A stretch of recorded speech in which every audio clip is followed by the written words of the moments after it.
lets their kids play in an abandoned house? And if I was him and I heard screaming in an abandoned house, I would just run away. I'm running. Forget that. Like, yeah, ooh, adventure is not in there, okay? Future wife to be Ellie. She gets him to walk the plank, and he falls, breaks his arm. Extreme. And the ambulance is just, woo, woo. Where'd the ambulance come from? Right. Well, it's running speedy. But apparently that is enough to make somebody want to fall in love. I fell for real, now I'm falling for you. Have you ever seen the movie Up? Emotional roller coaster. Pixar, the producers, just handed us this film and said, here's a cartoon. Now cry. Nah, they gave us 4 minutes and told us, you need to cry some more. Your friendly neighborhood Tank Jones. With Raejon Jones. A.K.A. the real duo, father and son actors breaking down films that break you. Man, let's talk about that opening montage, bro. You get introduced to a man that really goes crazy, Charles Muntz. But adventure is out there. But these two kids, they meet over this adventure in an abandoned house, by the way. First off, where were the parents? Why are you letting your kid, word to the wise parents, don't let your kids play in abandoned houses. That's another story. So, especially Carl, because he ain't got no balance. We already seen him. He tried to jump over Mount Everest. He just walked over Mount Everest. Right, which was a tree stump, by the way. Kid couldn't jump over a tree stump, and now you got him in a house trying to get on this little board that he falls, breaks his arm. An ambulance comes in a hurry. He's trying to impress Ellie. This is how their adventure starts in life. Little childhood sweethearts that eventually get married. They want to have children. So you remember the scene in the clouds? Yep, and it just said, babies. No, I want lots of babies. Lots of babies. My wife, when we got together, she wanted 5 children. When she had our daughter, she wanted 1 children. We settled on 3, and that's why he's here now, too. That whole thing really is just designed to make you feel how it goes. So they get married, find out that they can't have children, but they now want to have their own adventure. So that adventure leads them to Paradise Falls to live there. Ellie says one of the funniest lines. She's looking at the map to find out where it is, and it's in South America. It's like America, but South. And right before that, when she comes in, he's like, whoa! He was ready to fight.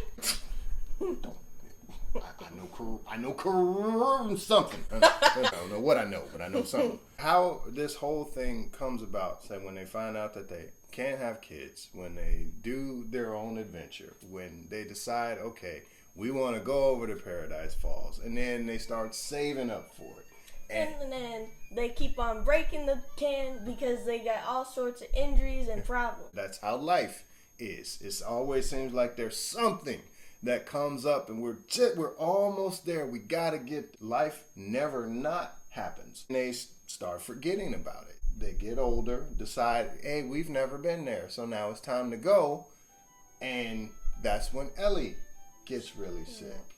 And then she dies. Man, which is super, super sad. And like, for real, she been wanting this, man, since she was grape soda kid badge Ellie, and then all of a sudden she don't make it. There's a lesson in that, because you never know what twists and turns life is gonna have. We can't always just let the quote emergencies that kind of feel like emergencies in the moment stop the momentum that we're building forth and going towards the goals that we're after. I got out of it that when they tried to go to Paradise Falls, they needed more and more, but did they need the money?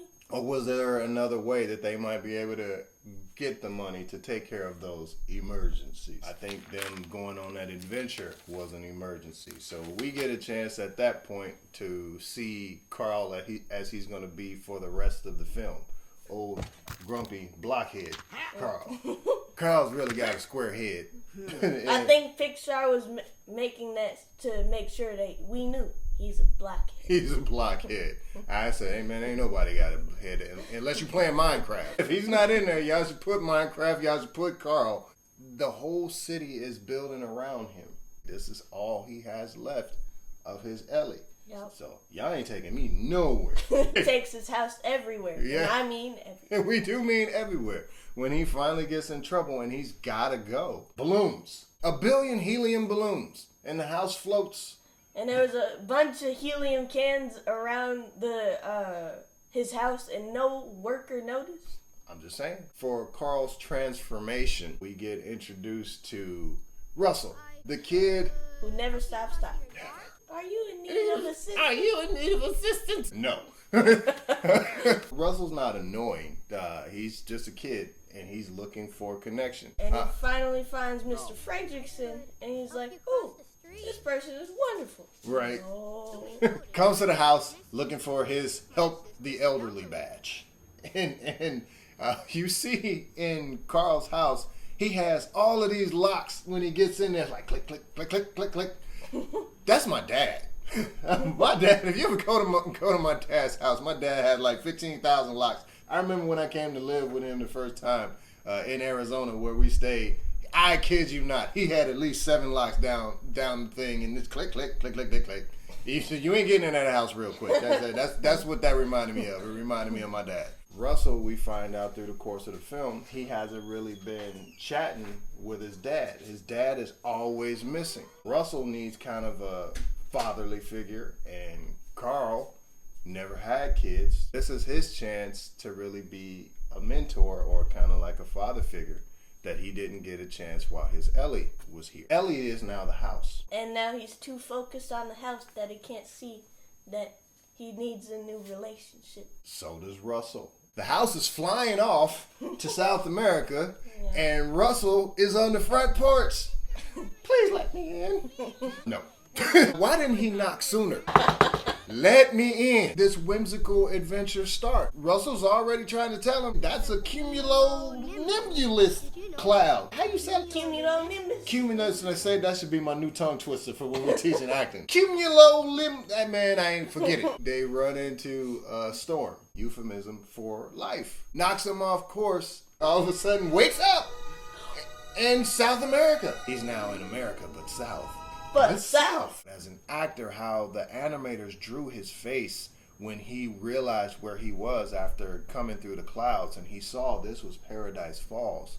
The wonder that was in his eyes. You want to be able to capture that when you've got a part. If I could capture that moment and bottle it up, hey, that's an acting lesson right there. Go watch that part.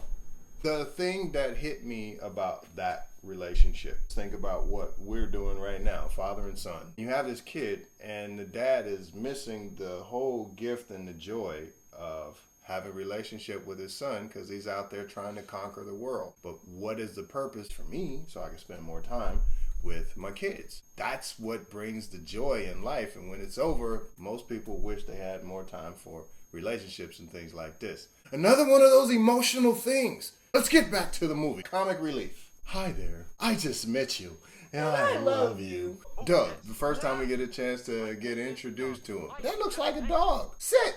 Paw. Speak. Hi there. We love dogs. We have a basset hound. And we are always putting Doug's characteristics on the dogs. And every dog becomes Doug.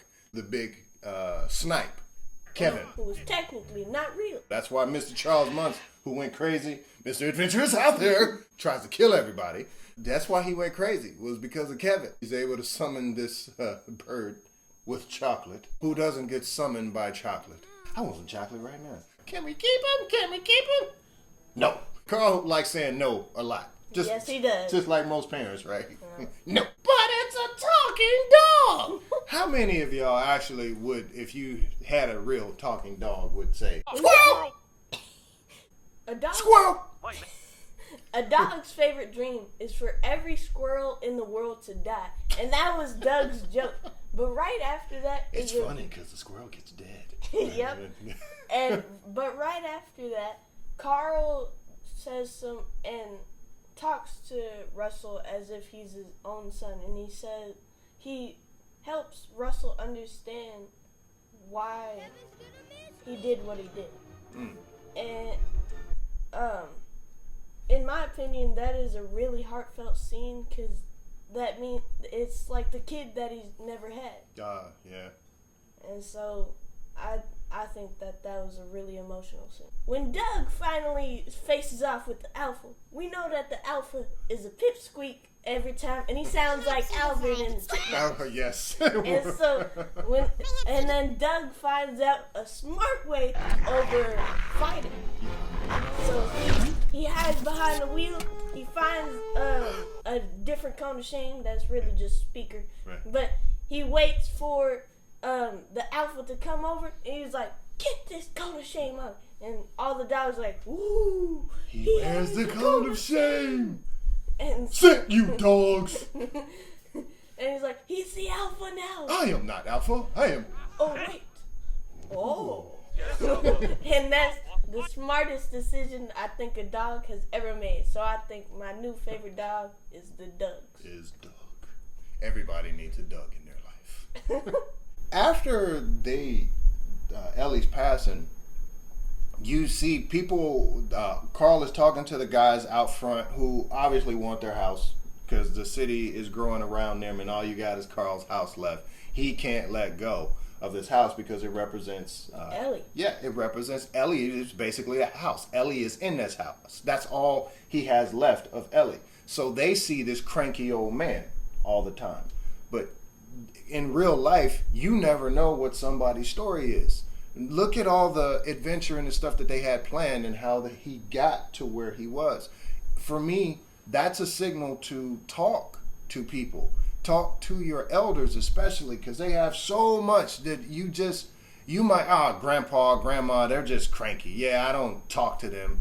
But you go and find out that there was a lot of things that they did when they were younger, and it makes them open up, and it helps open you up to a whole different kind of relationship. It makes you think, oh wow, should have gotten to know them before I just said that. Yeah, and before they pass. I remember I took him before his great grandma Ruth passed, and I wanted to go out there, and I took a camera, I took a recorder, and I talked to my grandma for 4 hours about her life.